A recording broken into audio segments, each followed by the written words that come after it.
कहानी छायाओं का सराय।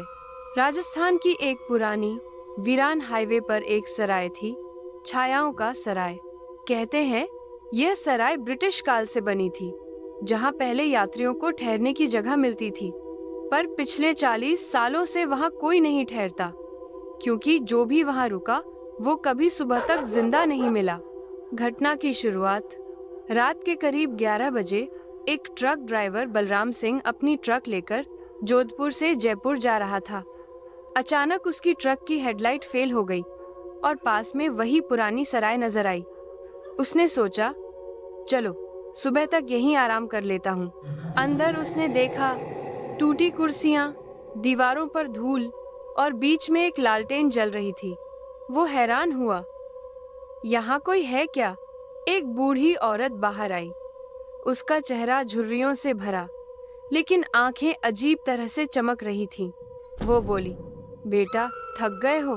कमरे में आराम कर लो, खाना भी तैयार है। बलराम ने धन्यवाद कहा और कमरे में चला गया। दीवारों पर पुराने जमाने की तस्वीरें टंगी थीं, लेकिन एक बात अजीब थी, हर तस्वीर में वही बूढ़ी औरत थी, बस अलग अलग उम्र में। आधी रात का डर। रात के करीब 2 बजे बलराम की नींद खुली। कमरे में अंधेरा था, लेकिन उसे किसी के कदमों की आवाज सुनाई दी। धीरे धीरे वह आवाज पास आती गई। वो उठा और देखा, बूढ़ी औरत दरवाजे पर खड़ी थी, पर अब उसका चेहरा इंसानी नहीं था। उसके होंठ काले, आंखें पूरी सफेद और उसके पीछे दीवार पर 6 अलग अलग परछाइयां हिल रही थीं। हर परछाई अलग दिशा में मुड़ रही थी, जैसे जिंदा हों। वो बोली, यह सराय उन लोगों की है जो अपनी मौत से भागते हैं। अब तू भी छाया बन जाएगा।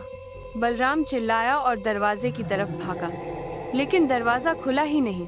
अगली सुबह हाईवे पुलिस को उसकी ट्रक बाहर खड़ी मिली। इंजन ठंडा, लेकिन अंदर कोई नहीं था। कमरे में सिर्फ बलराम की टोपी और दीवार पर उसकी नई परछाई जुड़ चुकी थी। अब कुल 7 परछाइयां थीं। कहावत, आज भी जो लोग रात में उस हाईवे से गुजरते हैं, कहते हैं उन्हें टूटी सराय की खिड़की से 7 परछाइयां झांकती दिखाई देती हैं। और अगर कोई रुक गया तो अगली सुबह 8वीं परछाई दीवार पर जुड़ जाती है।